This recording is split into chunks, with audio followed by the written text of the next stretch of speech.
We're going to have today a lawyers' roundtable. 4 top lawyers, criminal lawyers as well as senior lawyers at the Supreme Court are going to look at this case closely for us. I'm going to raise some questions. WhatsApp chats, are they proof enough?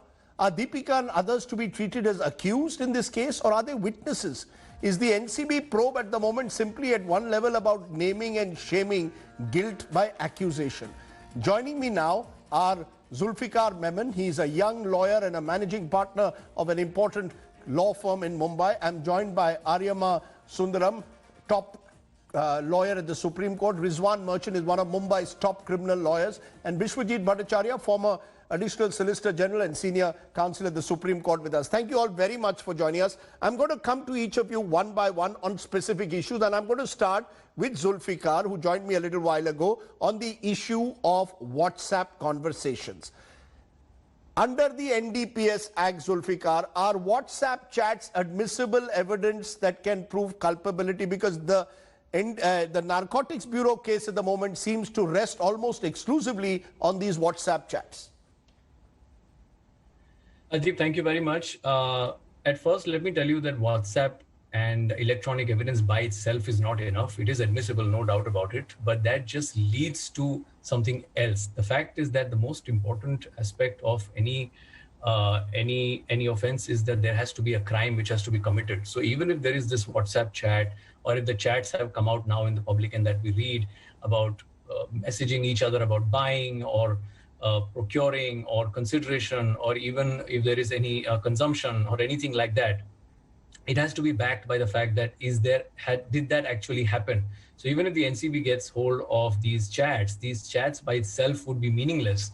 It can be admissible in the court of law only to the extent that that has to lead to a particular act, which means that this chat will now lead to others to come in, whoever are involved in this chat, to come in and give their statement to the NCB. And in that statement, they will be questioned as to what happened after these chats. And I don't think anybody would go there and admit that, yes, based on these chats, I did procure, buy, pay consideration, or then even consume. So if that cannot be demonstrated after that, it's meaningless.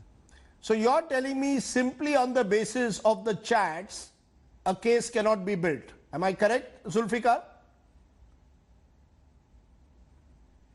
Yes, that is exactly what I'm saying is not enough at all. I mean, it can lead to a lot of sensationalization in relation to celebrities as to what is the content of the chat that they exchange with parties. But anybody as a defense lawyer, I would advise my client, if at all, they have to go for a statement. You know, nobody will ever go and admit that, yes, this is in relation to something that I've been doing and I've been consuming. More importantly, the fact is these chats date back to 2018, 2017.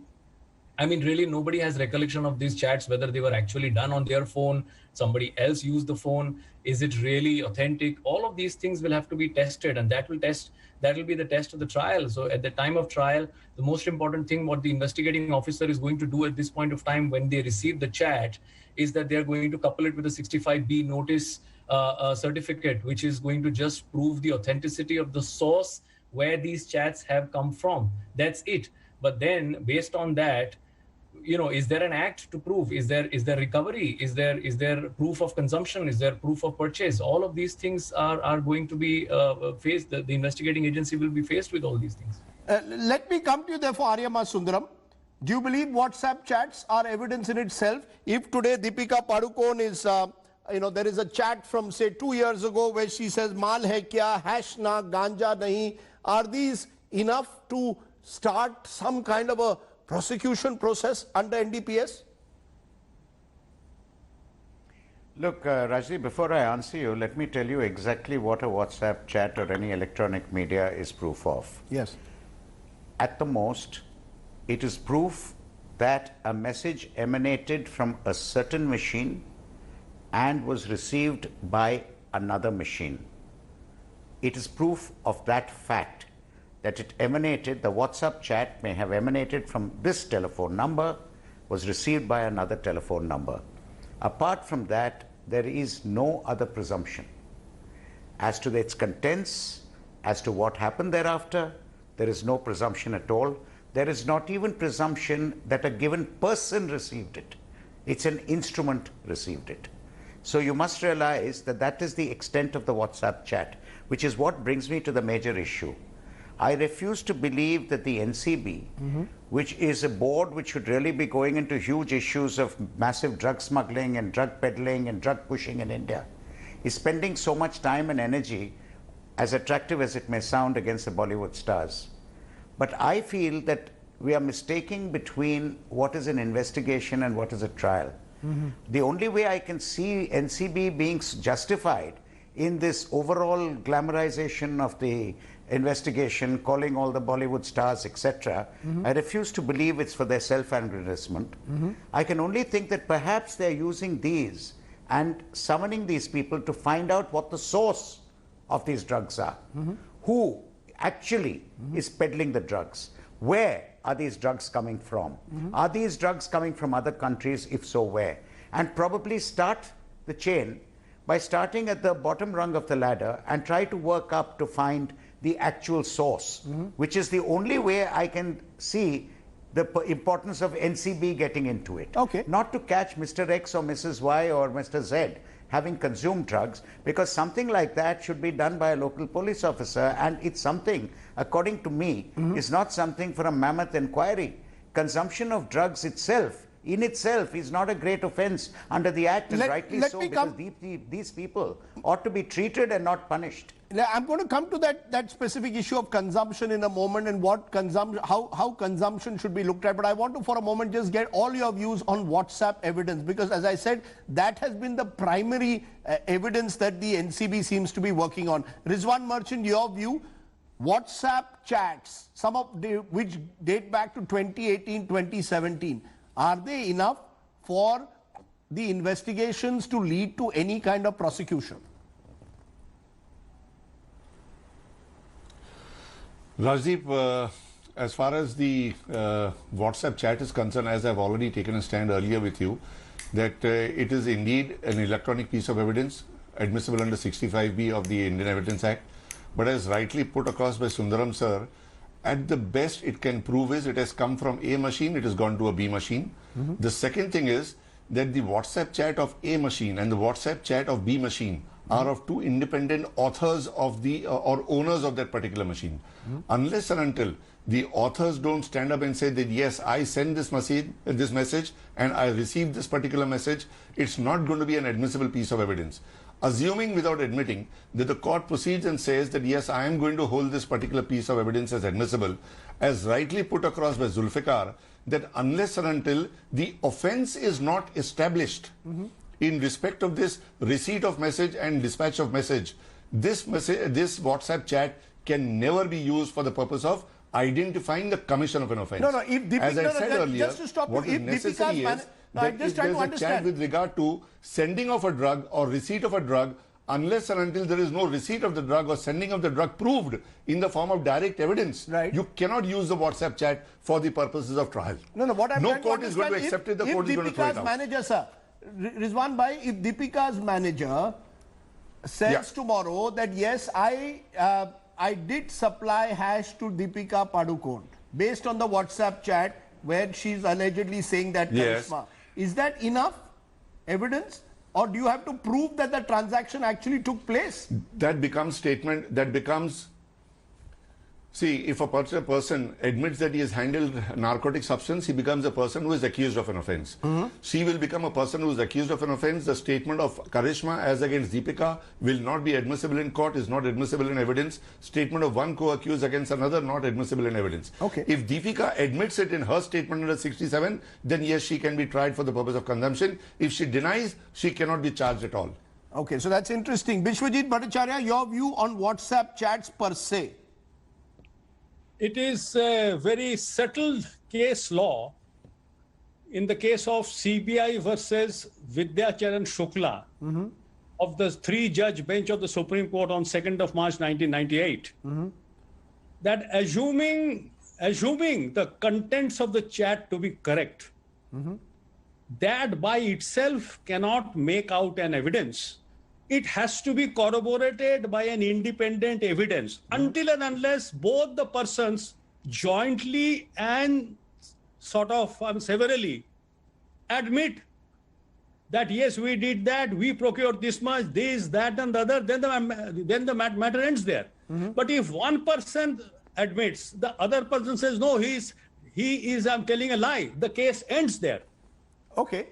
So VC Shukla judgment is very, very clear that it has to be, that was in the context of a sort of, diary, of course, that certain diaries were being maintained. And you see, it may be admissible in evidence. It may be basically relevant in evidence. But whether it is sufficient to fasten any criminal liability or responsibility, I'm afraid this kind of cases purely on WhatsApp chats will be thrown out with all the contempt in any court of law. Okay, so we've addressed that first issue. WhatsApp chats on their own do not make enough reason for the Narcotics Control Bureau No to go reason ahead. at all. Okay, let's turn to the next question, which is of consumption. Because at the moment, the charges against all these actors at the very best seem to be consumption. Zulfikar Memon, does small amounts as recovered from Ria, for example, 59 grams, do they make a solid case for the NCB to go about the kind of investigation that they have?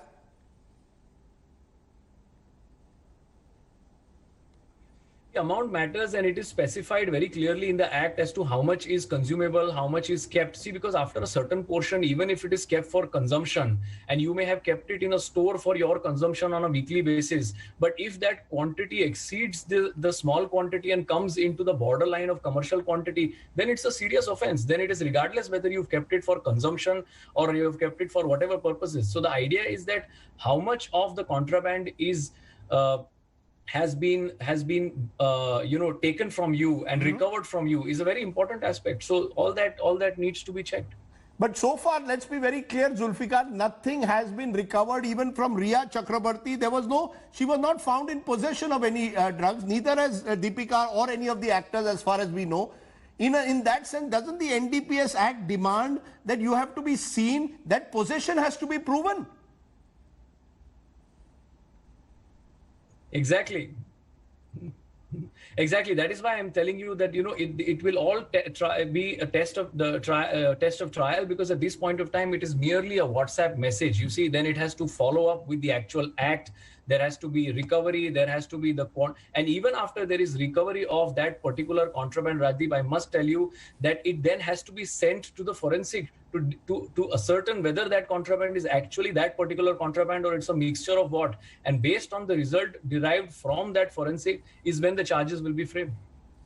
Very interesting, Aryama Sundaram, because in none of these cases so far has any contraband been found on any of these stars. These stars are being summoned one by one by the NCB. It appears that the campaign therefore is name and shame, guilt by accusation, because the act is very clear. You will have to show some element of consumption, evidence of consumption that, as you said, goes beyond WhatsApp chats.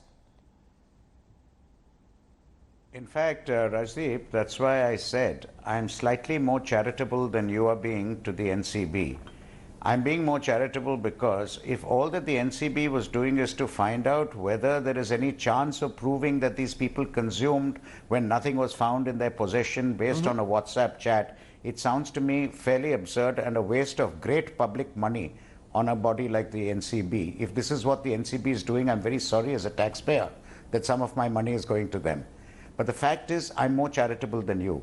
I believe that that this WhatsApp chats have shown that these are people who could likely know the persons who have these drugs, who are supplying drugs, and thereby start investigation into where these drugs are coming from, who are the real traffickers, who are the real peddlers, who are the real suppliers, who are the real importers, who are the real smugglers. So Aryama Sundaram, are they accused of witnesses? I think right now they are nothing more than witnesses.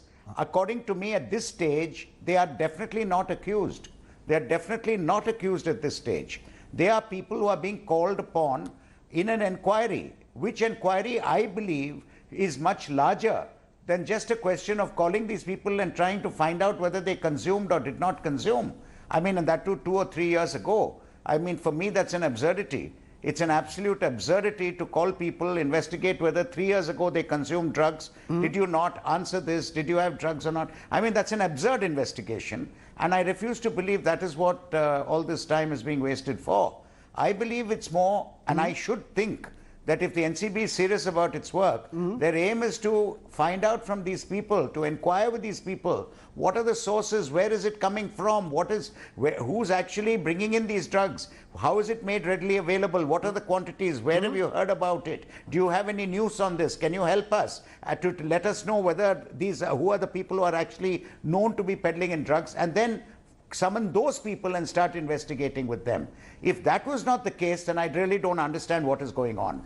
Well, what is going on, according to some, is that this is simply a smoke and mirrors game which is being played by the NCB. I know that you're being more charitable than I am. If that's all they're doing, it is smoke and mirror. As journalists, we are trained to be questioning of those in authority, including the NCB. But Rizwan Merchant, the consumption angle. As of now, none of these individuals seem to be involved in drug peddling or trafficking, though interestingly in Riya Chakrabarti's case, and the judge asked this in the Bombay High Court, why have you put 27A? He asked this today. Why are you suggesting that she's financing or in any way involved in trafficking?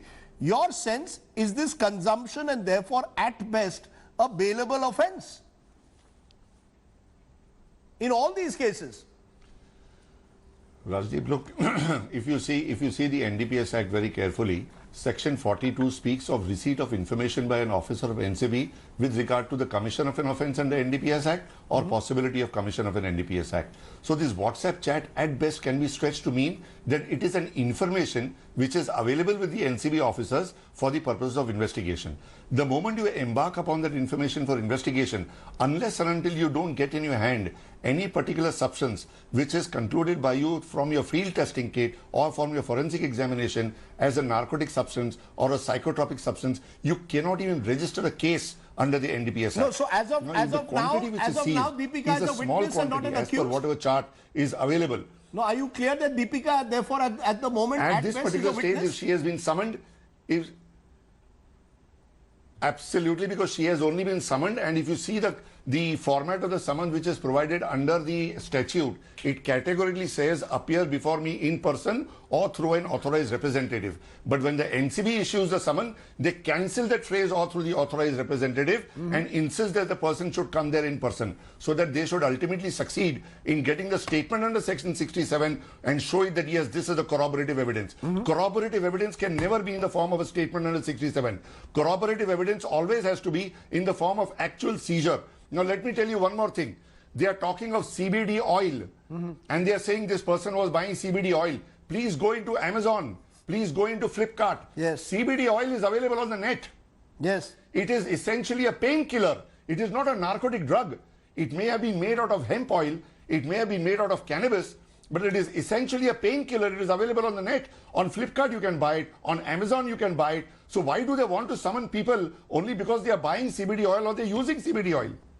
Point taken. This is shocking. Point taken. I just want to use this moment. Audiences need to realize the smoke and mirrors game that is going on at the moment. Biswajit Bhattacharya, your view, at the moment, all we've seen in the case of these actors is allegations through WhatsApp chats of at best consumption, that someone says that there was a party going on in someone's house where drugs were allegedly being consumed.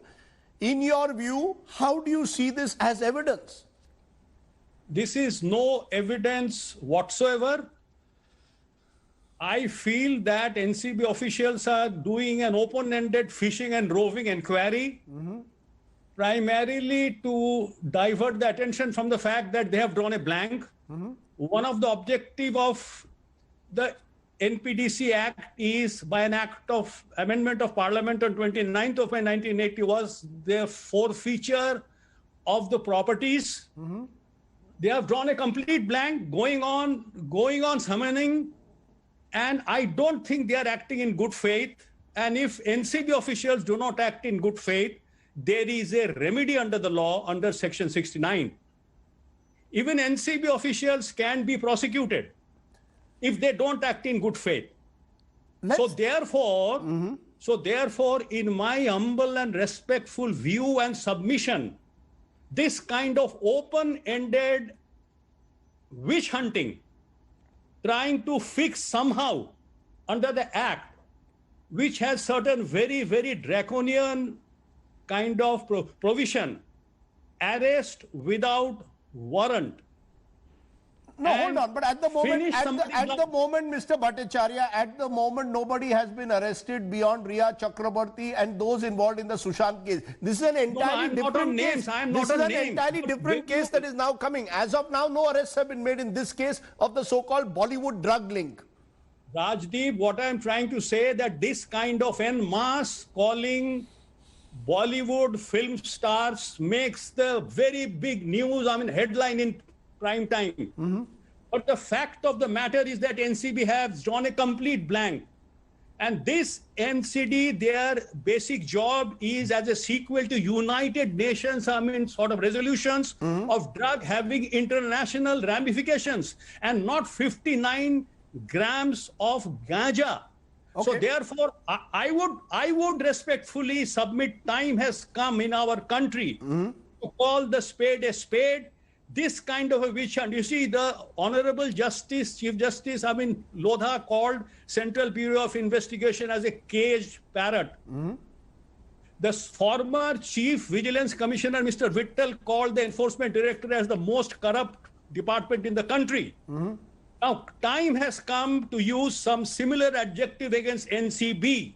Okay. Until and unless NCB has some solid kind of evidence in their hand, citizens of India, their fundamental right and personal liberties cannot be abridged and abrogated in this kind of a manner. Very You strong simply- words, sir. Very strong words, and I think those words should echo. But I want to No come. evidence. Let me come to my all my Years guests. back, it is absurd. in my. It is absurd. Okay, you made your point. The final question, therefore, I want to ask all of you. Zulfikar Memon, do you see this as a fishing expedition? Prima facie, is this NCB engaging in this what I call the smoke and mirrors game, where you keep calling in people, create this impression that you're actually tracking the drug mafia when all you're doing is guilt by accusation? I would not want to comment on that, whether it's a fishing expedition or not. Drugs is a very serious offense. It relates to children, it relates to fans, you see, it relates to a lot of things in society. But at this point of time, it's just the sensationalization, the way the madness is all, hyped, that I think is a little bit too much as far as the celebrities are concerned. Because as I said, one must be also considerate to the fact that it takes humongous amount of effort to build reputation, and then just because of some chats which are flying in the air, which are not even authentic, nobody has seen whether they really exist, how are they come, statement of Miss Saha, and those statements can easily be retracted at a later stage. I can understand that NCB statements given to NCB are all admissible, but at a later stage, there is still an option to retract these statements. So eventually, 3 months down the line, all these statements, what we are seeing may be retracted. So it's a little too much of sensationalization, I feel. Do you agree with that, Aryama Sundaram, that this case has been deliberately or needlessly sensationalized? The manner in which the NCB has gone about the case does leave question marks. Vishwajit Bhattacharya is going as far as saying that, he believes that his time has come to call a spade and question the NCB's style of functioning in this case.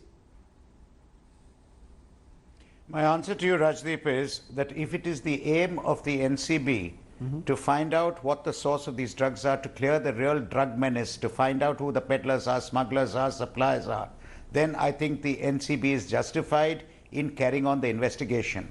If it is nothing but to sensationalize, certainly not. And in that context, I want to say that if their aim is exactly what I would have liked to believe it was, which was to find out the source, I cannot understand why all this information is coming out from the NCB sources. Why this is being sensationalized, for which the media has no small role to play. The topic is being sensationalized, and the NCB is doing nothing.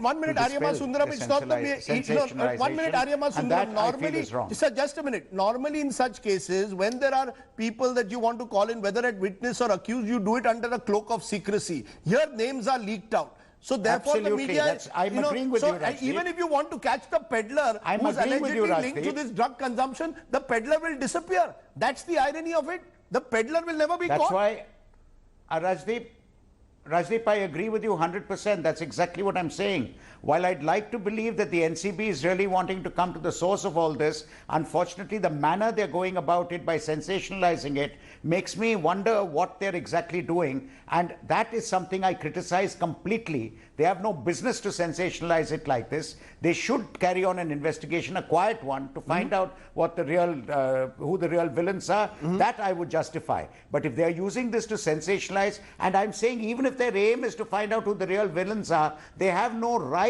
they have no call to sensationalize it the way they have. And I'm finding equal fault with the manner they're sensationalizing it. Point taken. Rizwan Merchant, in your long career where you've dealt with similar cases, is this unusual, the way the NCB is playing this out in the public domain, that even if you're a peddler tomorrow and you want to reach out to the, catch the peddler, he will disappear. You will never catch him with the drugs now. You are absolutely right, Rajdeep. Sir, whatever it is, please don't call me Arnab Goswami. I will find it difficult to handle. It No, I'm so sorry. My for me to handle that. He was a good old friend of mine, but his journalism and my journalism are now apologies. The thing is, I've been coming on his show so regularly. Yeah, that's okay. That's okay, 9 o'clock was always 9 o'clock was always a time fixed for him, but not anymore. Okay. Not anymore. My apologies. No problem. You definitely deserve not to be called by Arnab. No. Now, you see, as far as my entire career, 35 years, yes, I have never come across a particular case by NCB where they would disclose the contents of a particular statement, more particularly the names of co-accused who are wanted by them or who are parties to a conspiracy, etc. They go to this extent of maintaining secrecy that even in the remand application, they do not disclose it to the court as to who is the next accused in line, who is the conspirator, who is the co-conspirator, etc., etc.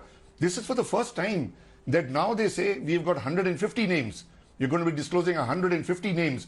This is never done. You always maintain secrecy in respect of one particular name. Right. Why is it that you are ready and willing to disclose 150 names?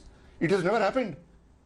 You know that it should not happen, because as you rightly say, if one particular person's name is disclosed, he is going to disappear. He will get the best of legal facilities available. When he goes to the office for the purpose of statement, he knows everything what is likely to be questioned.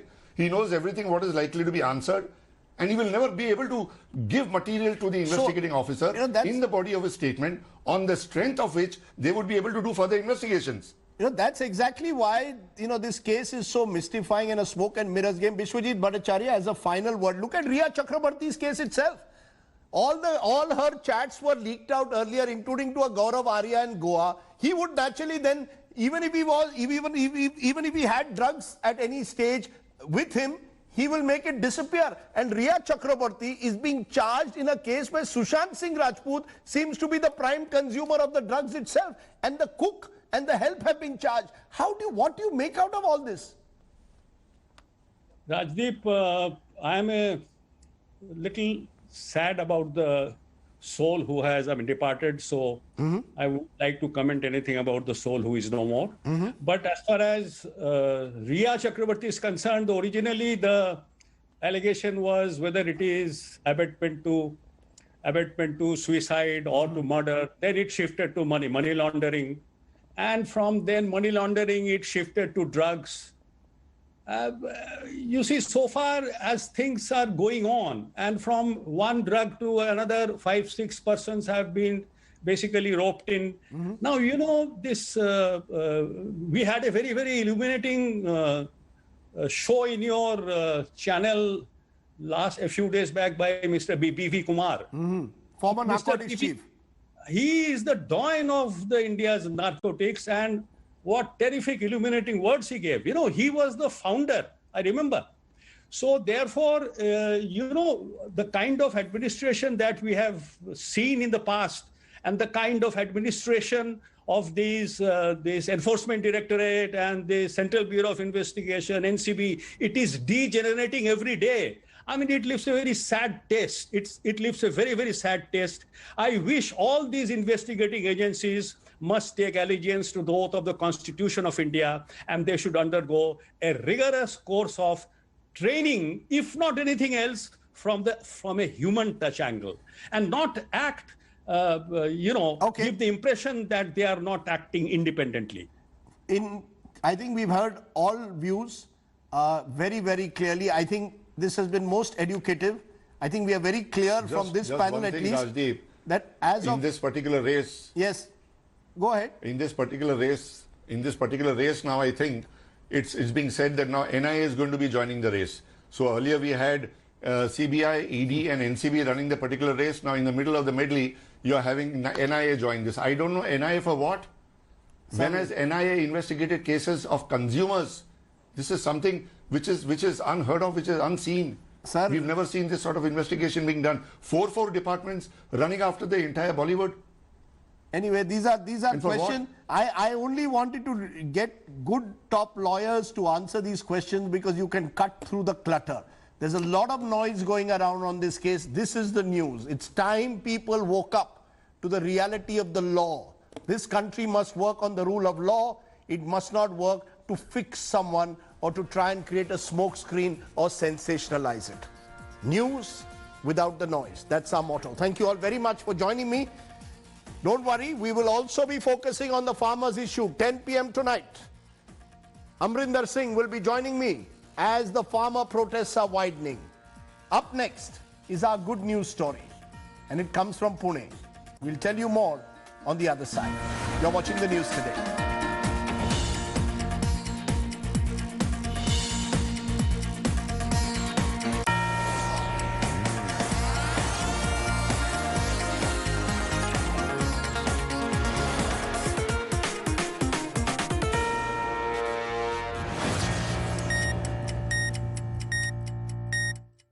India Today TV, along with 70 other news channels, is a proud member of the News Broadcasters Association since 2007. We strictly follow the code of ethics and